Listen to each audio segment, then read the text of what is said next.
My sister told me to sit somewhere at her own engagement party, then tried to hand me the bill for the whole thing. I just smiled and completely destroyed the dream wedding she'd planned for months. I'm 28 years old. I work in tech.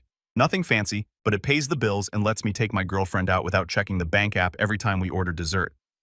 I've always been the low-maintenance one in my family. The easy kid, as my mom used to put it. The one who didn't cause drama, didn't ask for much, didn't need rescuing or special treatment. That role used to feel like a compliment. Now I know it was just code for the one we can ignore. My sister Jenna is 2 years younger than me, but you'd think she was the star of the universe. Blonde, loud, Instagram famous for nothing. One of those people who makes every family gathering revolve around her latest brand collaboration, or how her boyfriend turned fiancé Tyler just totally vibes with their couples therapist. Yeah, couples therapy before the wedding. Red flags a parade of them, but try telling that to my parents. They treat Jenna like royalty. Everything she touches gets framed and hung on the fridge. Meanwhile, I once got promoted at work, and my mom thought I was finally moving up from that app thing I do. Despite all that, I've kept my distance without burning bridges. I show up for the big stuff. Birthdays, holidays, the occasional family dinner where Jenna holds court while I sip my drink and pray for early dessert. It's not that I hate her, I just don't trust her. There's a difference. Jenna is the kind of person who gives you a gift with one hand and a camera in the other so she can post your reaction on TikTok. Everything's a performance, including family. A few months ago, she got engaged to Tyler during a wine tasting trip in Napa that she made sure we all knew about via her 24/7 Instagram story. I found out through a group text that included a champagne emoji, a boomerang of the ring, and the caption, "He finally put a ring on it. Hashtag IFE vibes, hashtag Tenjin forever." My mom followed up with a personal text a day later that said, "Aren't you so happy for your sister? No question mark. Just an expectation." Of course I said congrats. Of course I double-tapped the ring photo. Of course I RSVP yes to the engagement dinner, even though I already knew it was going to be some over-the-top event with mason jar centerpieces and forced speeches. My girlfriend Emily was the one who pushed me to go. She's thoughtful like that, quiet, kind, but sharp as a tack. She sees things sometimes before I do. "It's just one night," she said while we were brushing our teeth the morning of. "You show your face smile for the photos and then we go get ice cream after." That's the kind of partner she is. She makes everything feel manageable, even when my family's being well themselves. The dinner was at this rooftop venue downtown, one of those trendy places where they hang Edison bulbs over everything and serve $25 cocktails with flower petals floating on top. The kind of place Jenna would have tagged months in advance to manifest her vision board. We showed up 5 minutes early because that's how Emily rolls, and the moment we stepped into the reception area, I felt it. That shift, like walking into a party where the music skips just long enough for you to realize you weren't actually invited. There was a long white table near the back, dressed up with candles and little gold place cards in Jenna's loopy handwriting. Each card had a name in cursive. Mom, Dad, Uncle Mark, Aunt Linda, even some names I didn't recognize. Tyler's side, I guessed. I scanned the row once, then again Emily looked too. Nothing. "No card for us?" she asked gently, like maybe we just missed it. I gave her a tight-lipped smile and tried not to let the heat rise to my face. I knew how this would look. The quiet brother making a scene over a name tag. I glanced around and caught Jenna walking toward us, arm linked with Tyler's, her other hand holding a glass of something fizzy and pink. Her dress was sparkly, her heels too high for anyone but her, and she looked like she was floating above the rest of us mortals. "Alex," she said like she was surprised to see me. Then she laughed. "Didn't think you'd actually show up." I forced a smile. "Why wouldn't I?" She shrugged, tossing her hair back. "You're always so busy with your little computer job. Plus, you're not really the dinner party type." Then she turned to Emily and gave her that fake hug people do when they're worried about getting makeup on their dress. "You look so cute. Love the dress, Zara." Emily just smiled, calm as ever. "Thanks."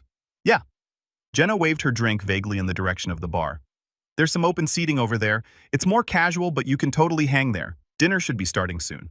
And just like that, she flitted off like she hadn't just told me her own brother that there wasn't a seat for me at her engagement dinner. Emily and I made our way to the bar area where a few cocktail tables stood like afterthoughts. I sat down on a stool, suddenly aware of how out of place I felt in my blazer. Emily didn't say anything. She just rubbed my knee under the table and gave me a look that said she saw it too. The pettiness, the dismissal. I tried to shake it off. I told myself it didn't matter. I wasn't here for validation. I was here to support my sister, even if she barely acknowledged me as part of her guest list. I sipped my overpriced whiskey and made small talk with Emily, while speeches started at the main table, ones I wasn't asked to give or stand for. Dad toasted with tears in his eyes. Mom beamed like she'd birthed a queen, and Jenna sat in the center like it was her coronation. Occasionally, someone would glance our way, probably wondering who the guy in the corner was and why he looked like he was watching a play he didn't audition for. Dinner came and went. Plates of overpriced tapas were passed around, followed by many desserts served on slates like it was a cooking show. We got some cold leftovers eventually, dropped off by a sympathetic server who whispered, "Sorry about the delay," like we were backstage staff, not blood relatives. I kept waiting for Jenna to come over again to offer some half-hearted apology or make room at the table, but she didn't, not once. Then came the final act, the check. A waiter in a black apron walked toward our table holding a small leather folder. He paused in front of me with a polite smile. "Sir, the bill," he said, handing it to me like it was a given. I blinked. "I'm sorry." He hesitated. "The hostess said you'd be handling it." Before I could respond, Emily leaned forward, her voice soft but cutting. "We're not even on the guest list," she said with a smile. "Try the bride." And in that moment, the waiter's eyes flicked from me to her and back again, registering the absurdity of it all. He gave a quick nod and walked away, leaving me stunned, my hand still hovering where the check had been. I looked at Emily. She just raised her eyebrows and took another sip of her drink. And that's when something in me shifted. Something quiet but final. It wasn't about the money. It was never about the money. It was about being invisible in a room full of people who were supposed to see me. About being used as a prop in a party I was never really welcome at. About realizing that sometimes family stops being a place you belong and starts being a stage you're expected to clap for. I didn't say anything to Jenna that night, but I started making plans. You could say that's when the revenge really began. The next morning I woke up with that hollow feeling you get after a long night of pretending nothing bothered you. Emily and I had gone out for pancakes after the dinner, a quiet rebellion against a night that made us both feel like extras in someone else's movie. She didn't say much at first, just kept squeezing my hand across the table while I picked at my food. But somewhere between the second cup of coffee and the syrup hitting the plate, she finally said it. "You know this isn't normal, right?" I looked up. "What isn't the way they treat you?" I wanted to argue. I wanted to tell her that families are weird and complicated and that Jenna is just being Jenna, that it wasn't personal, that I didn't care. But the words got stuck in my throat because for once I couldn't lie to myself. I did care. It was personal. And deep down, I'd known for years that I was always going to be the placeholder in my own family, the one they could forget about without consequence. That day, I didn't answer any texts. There were a few in the family group chat, photos from the dinner, gushing captions, and of course a video of Jenna and Tyler kissing while everyone clapped like they just watched a royal wedding. I watched it once, closed the app, and turned off notifications. I wish I could say that was the turning point, that I cut them off then and there, and moved on. But that's not how real life works, is it? You don't just wake up one day and burn every bridge. You try again, you hope something will change, and every time you get reminded that it won't. Over the next few weeks, the engagement train kept chugging along. Jenna sent out save the date cards that looked like magazine covers, her and Tyler holding hands on a beach at golden hour, all teeth and sunshine. Mine came 2 weeks late, bent at the corner like it had been tossed around a mail truck. It didn't even have my name on the envelope, just Alex plus guest scribbled in pen. When I asked my mom about it, she laughed like it was no big deal. "Oh, honey, you know how Jenna is. She must have mixed up the envelopes. Don't be so sensitive, right?" Sensitive. That word always follows me around in this family like a bad smell. Jenna can throw tantrums in restaurants, guilt-trip our parents into paying her rent for 6 months, and post passive-aggressive quotes about cutting out toxic people when someone disagrees with her. But I'm the sensitive one. I kept my distance after that. Still replied to texts when necessary. Still sent a birthday gift when Dad turned 60. Still showed up to my niece's piano recital because I promised her I would. But I stopped engaging in the family fantasy. No more pretending I was part of the inner circle. No more asking for a seat at a table where I was clearly just the backup chair. Emily, bless her, never pushed. She just watched. Watch me grit my teeth through awkward phone calls. Watch my face go tight when my mom bragged about Jenna's influencer success while calling my job tech stuff. Watched me slowly pull away without making a scene. She knew better than anyone that I wasn't ready yet, not for what I was really feeling. Then came the bridal shower. This was supposed to be girls only, but Jenna wanted a modern co-ed twist, which meant dragging the men in for photo ops and gift unwrapping. Emily was invited, of course. Sent a special box in the mail with gold tissue paper and a bride squad candle. Mine was an afterthought again. A text from Jenna. Hey, you can come to the shower if you want. Bring something cute for the registry. I didn't want to go. Emily knew it. But again, she gently nudged me. You'll feel better if you're the bigger person, she said. Just once more. So we went. The shower was held at a vineyard Jenna had collapsed with. Apparently they were giving her a discount in exchange for her posting about it. When we arrived, there were framed signs with hashtags like #JGetsHerTie and a Polaroid station where guests could write messages to the couple. It felt more like a marketing event than a family celebration. I kept to myself, sipping bad sangria and nodding through small talk with Tyler's friends. Emily was roped into a bride tribe trivia game while I stood in a corner watching Jenna open presents like she was unboxing luxury hauls on YouTube. That's when I overheard it. I hadn't meant to eavesdrop, but Jenna's voice carries especially when she's trying to impress. She was talking to one of her bridesmaids, laughing loudly over a stack of gift bags. Alex is so awkward, she said, not even bothering to lower her voice. He's like a background character in his own life. I seriously didn't think he'd show up again. Emily must have dragged him. The bridesmaid giggled. He's cute, though. Quiet cute. Jenna scoffed. Please. He's like Target brand Tyler.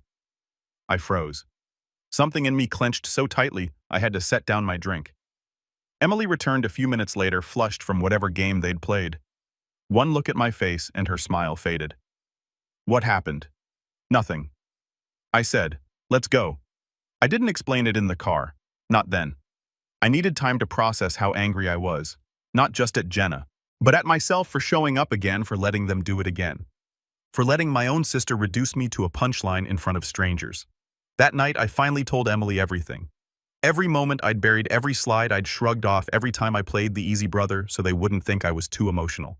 She listened, really listened. And when I was done, she said the one thing I needed to hear. You don't have to keep letting them hurt you just because they share your last name. I didn't sleep much that night. My head was too full. Something was building. A weight I'd been carrying my whole life was finally shifting.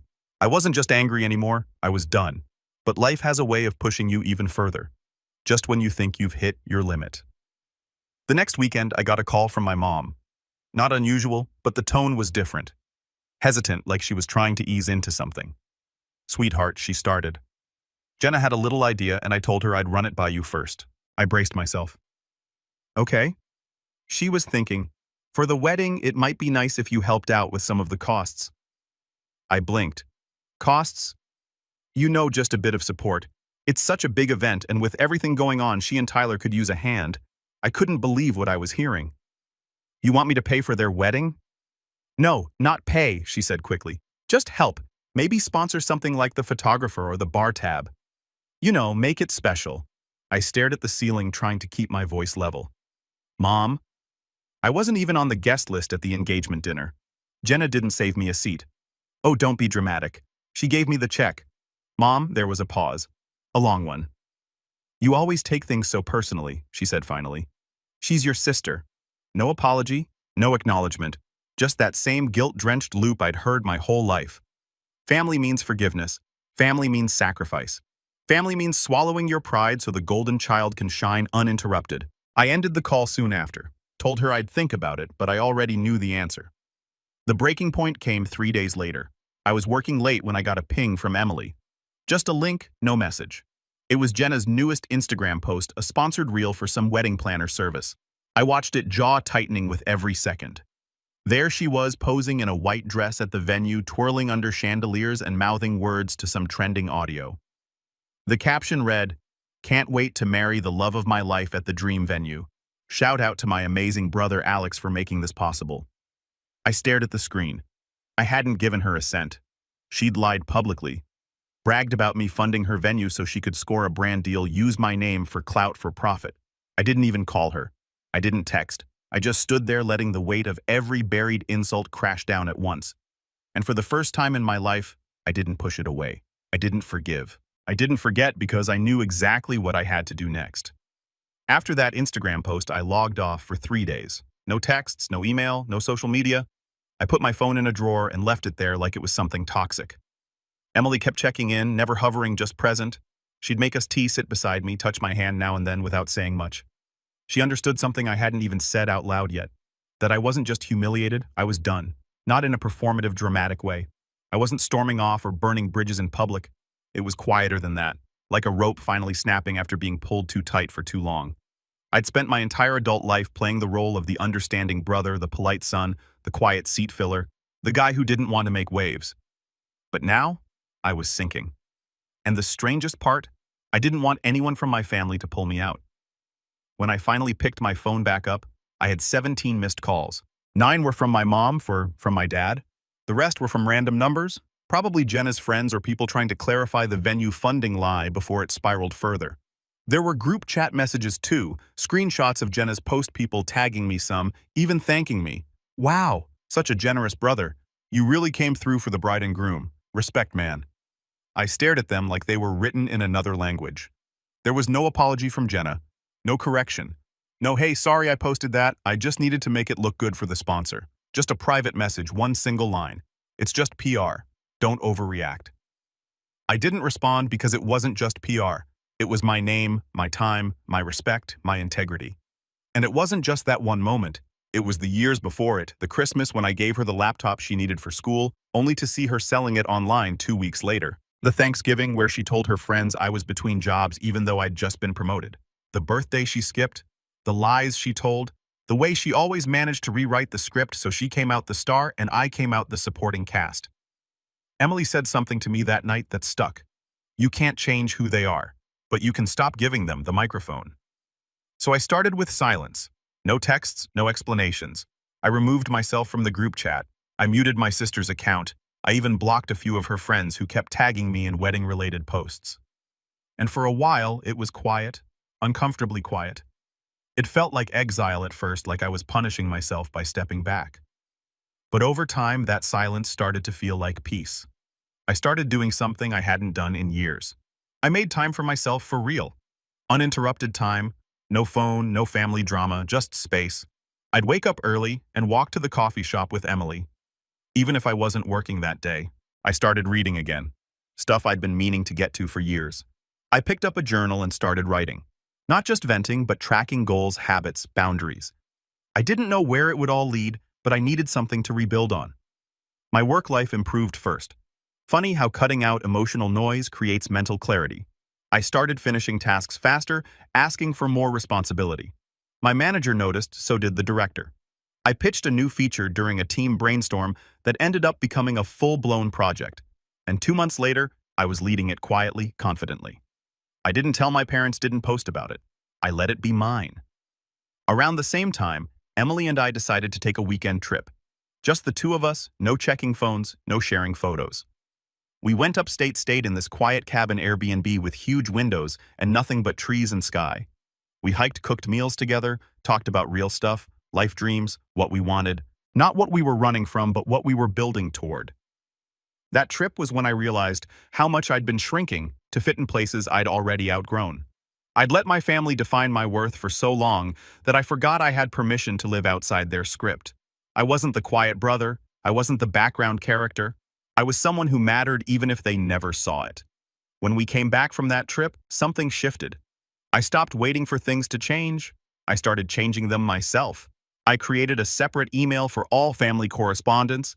That way I could filter it and decide when I wanted to engage. I unlined work info from my personal socials.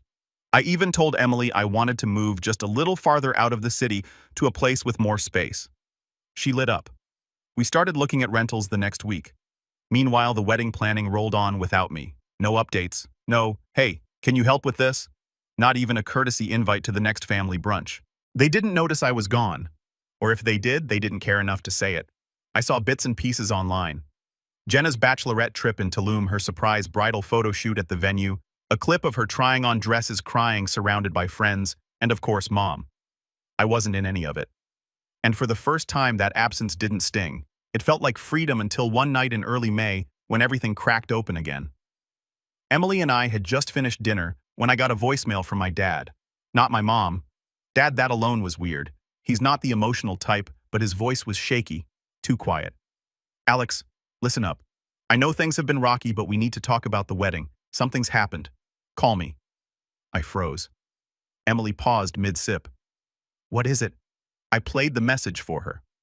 She frowned. Think it's real or another manipulation? Only one way to find out, I muttered. I called him back. He picked up on the first ring. Hey, buddy, he said, like we just spoken yesterday. Thanks for calling. Listen, I don't want to drag you into anything, but Jin is kind of in a bind right now. What kind of bind? He exhaled hard. The venue fell through. I blinked. What? The contract was fake. Or not fake, but not real either. She posted about it for a brand deal before actually booking it. They thought she was confirmed because she tagged them and sent some emails, but she never paid the deposit. Now they're booked solid and she has nowhere to hold the wedding. I didn't say anything. She's freaking out. He continued. Your mom's trying to calm her down, but it's bad. She's talking about postponing the whole thing. A pause. Then the real reason for the call. She thinks maybe you could help. You're organized. You work in that tech stuff. You could probably find a solution. Maybe talk to someone. We need to pull together right now, Alex. And there it was. The audacity, the entitlement, the same pattern resurrected like clockwork. They cut me out. They ignored me. They let Jenna drag my name through the mud for a sponsorship. And now that her fantasy was crumbling, they suddenly remembered I existed, that I was dependable, that I didn't cause drama, that I could be used. Again, I didn't answer right away. Emily was watching me closely. She didn't say a word. She didn't need to, because we both knew. They hadn't learned a thing, and maybe it was finally time to teach them. I didn't say no, not right away. I think that's what caught my dad off guard. He expected me to shut him down the moment he asked me to help, especially after what happened. And I probably would have a few months ago. But I learned something over the past few weeks. Silence doesn't always mean surrender. Sometimes it's strategy. So I just said, let me think about it. And he bought it. Hook, line, and sinker. Over the next few days, I started getting texts again from Mom, from Jenna, even from Tyler, which was new. They all had the same tone, desperate, overly sweet, and full of fake gratitude. Mom. Hey, sweetheart. I know we've had our differences, but your sister really needs you. She's so stressed. Please think about it. Jenna. Hey, can we talk? I know things got messy, but you're still my big brother. I miss you, Tyler. Yo, man, respect if you can help. Jenna's having a meltdown. She trusts you. It was like watching a group of people realize the bridge they burned was the only way back across the canyon, and suddenly trying to glue it back together with compliments and emojis. But I didn't respond. Not yet. Instead, I started researching. I pulled up every venue within a 200-mile radius that could possibly accommodate a wedding of Jenna's size in less than 3 months. Spoiler alert, there weren't many, not ones with her standards. Anyway, she wanted chandeliers and marble floors and arched windows for the photos. She wanted elegance, a fairy tale vibe, and a strong Instagram aesthetic. What she was facing now was more like a backyard potluck with folding chairs. That's when I realized something important. Jenna didn't care about getting married. She cared about looking married, about the event, the optics, the image. Her real wedding was already the one she'd curated online. Posts, hashtags, brand deals, partnerships, the ceremony itself. That was just the finale. The last episode in the Jenna show. If that didn't go perfectly, the whole thing fell apart. And that was my opportunity. So I made a call. There's this guy I know, Marcus. Used to date Emily's best friend. He's one of those absurdly connected people who can get things done with a phone call and a smile. Wedding planner, venue manager, event fixer, something like that. We'd only met twice, but he remembered me. Alex, what's up, man? You finally proposing? I laughed. Not exactly. I explained the situation. Well, most of it. I told him about my sister's venue falling through, how she was scrambling for a replacement, and how I was thinking of helping her out. You got anything last minute? He paused. Honestly, everything's packed this season, especially with everyone catching up on events. I've got like 2 weekends open at weird times. Weird how Friday afternoons or Sundays at noon. Not exactly prime time. I nodded. Any places that look good in pictures doesn't need to be functional. Just photogenic. He paused again, longer this time. I might have something. He told me about this spot about an hour outside the city. A massive, stunning estate turn venue that hadn't officially opened yet.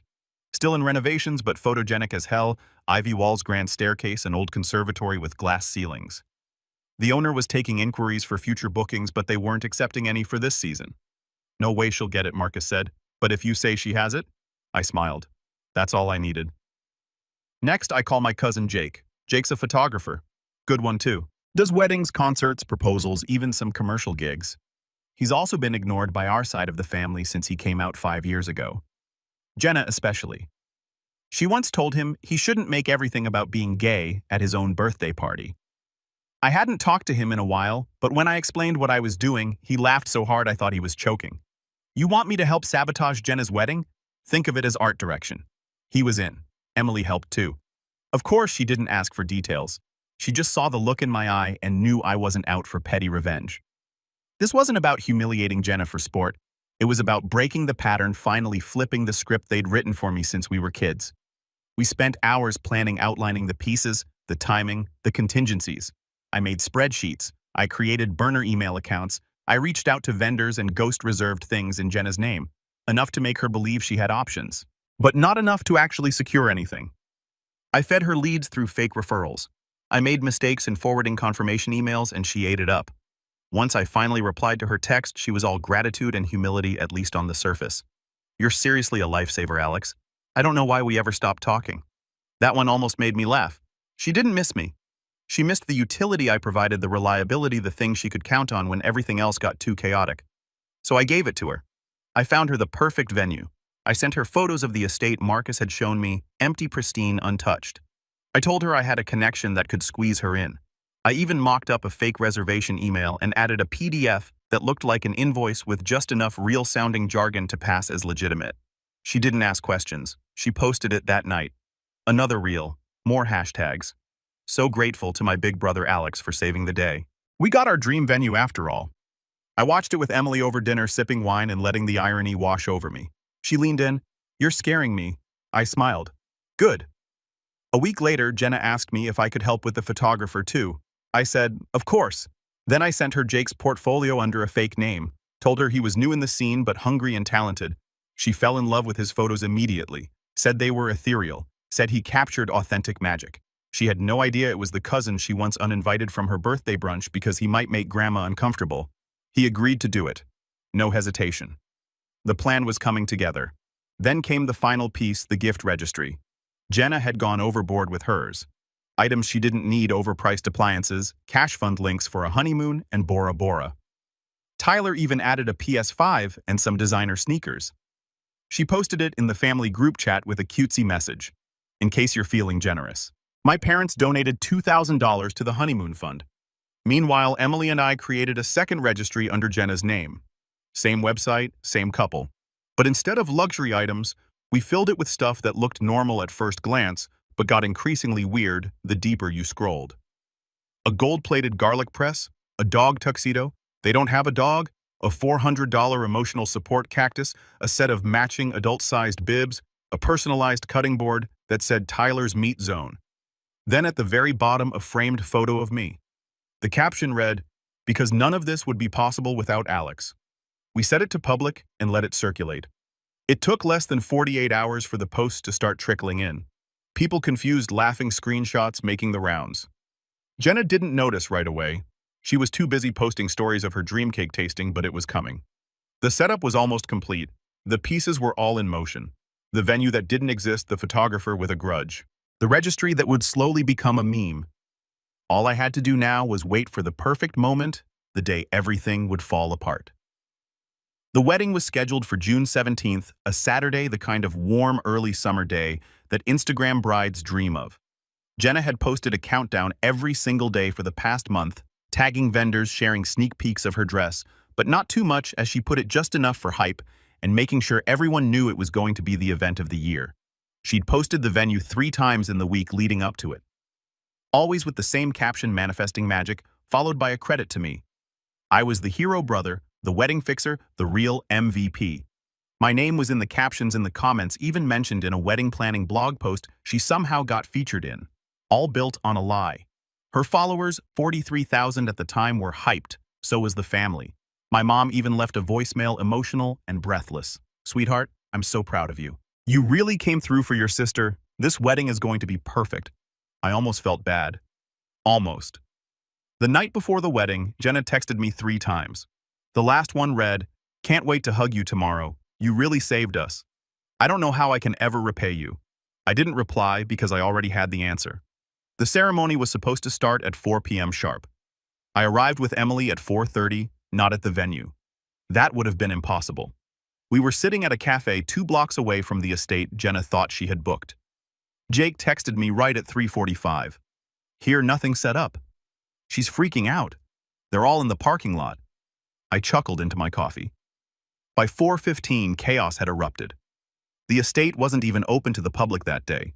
The gates were closed.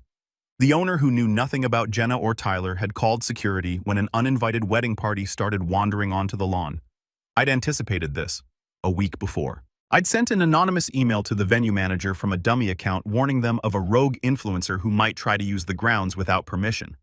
I attached screenshots of Jenna's posts claiming she had the space reserved. They weren't pleased. Security was waiting. At 4:18 p.m., Jenna posted a story, just a selfie with the caption, "Some venue drama. Stay tuned, LOL." Her tone was still light performative, still hoping she could spin it, but things unraveled fast. Guests were calling. Vendors were late and confused. Tyler's groomsmen started sweating through their suits. Grandma was wheeled out of the sun and back into the air-conditioned van. The bridesmaids, all 5 of them, stood around holding fake bouquets meant for a ceremony that wasn't happening. And Jenna. Jenna was panicking. At 4:32 she called me. I didn't answer. She called again and again, then she texted, "Alex, where are you?" I muted my phone. Emily looked over at me, one eyebrow raised. "She still thinks you're coming. She still thinks I'll fix it." By 5 o'clock, guests had begun leaving. Jake kept texting updates along with pictures, wide-angle shots of the crowd dispersing, a full 180 from the aesthetic Jenna had planned. The best one, a candid of Jenna standing by the estate gates holding her dress up off the gravel, mascara smudged, screaming into her phone, while Tyler stood behind her, rubbing his temples like a man reconsidering everything. I sent that one to Emily's phone so she could keep it. By 6 o'clock, it was over. No backup venue, no ceremony, no magical reception under twinkling lights. Just 200 people left, confused, frustrated, or mildly entertained. Some even posted on social media calling it the influencer wedding that never was. Hashtag Jay and Tyler trended for the wrong reasons. That night, she posted a black screen to her story with a single sentence. "Respect our privacy at this time." I laughed so hard I nearly cried. The fallout came quickly. Within 48 hours, several of Jenna's sponsors either dropped her or paused their collaborations. A few messaged her privately asking why they were tagged in a fake venue post. One of them, a wedding planning app, actually posted a statement. "We were misled by inaccurate information provided by a client. We have ended the partnership effective immediately." Her follower count dropped by nearly 7,000 in a week, but that was just the surface. At home, the real damage was deeper. I knew I'd eventually get the call. It came from my mom. She wasn't yelling, she wasn't crying, she was disappointed. But not in Jenna. In me. "I just don't understand how you could let it get this far, Alex." She said, "You knew she was struggling. You knew how much this meant to her." I held the phone in silence for a few seconds. Then I asked, "Did she ever tell you the venue was fake?" "Well, no. But did she ever correct the lie about me paying for it?" She hesitated. "That wasn't the point." "It was exactly the point." Another pause. Then quietly, "So you did sabotage it?" I didn't respond. Not directly. But I said this. "She's been lying for years, stepping on people, tearing them down, and you never stopped her. You encouraged it. You rewarded it. All I did was make sure the world saw what the rest of us already knew." There was silence on the other end. Then she hung up. Jenna tried to do damage control. Of course, she put out a tearful video 2 days later, sat on the edge of her couch, minimal makeup, soft lighting. She tried to cry through it. Talked about being betrayed, targeted, and sabotaged by someone I trusted. She didn't say my name, but she didn't have to. The comments weren't kind. "Girl, you fake your own wedding. Influencers are getting out of control. Sounds like karma to me. I never posted anything, never commented, never corrected the narrative. I didn't need to. The truth had already spread far enough." A week later, I got a letter in the mail from Jake. He sent me a printed version of the photo he took. Jenna in full meltdown mode, mascara-streaked, fists clenched. He'd added a frame and a sticky note that said, "We don't forgive. We don't forget. We frame it." I hung it in my closet, not out of malice, just as a reminder. A reminder that silence can be loud, that being the quiet one doesn't mean being weak, and that sometimes the best revenge isn't fire and fury.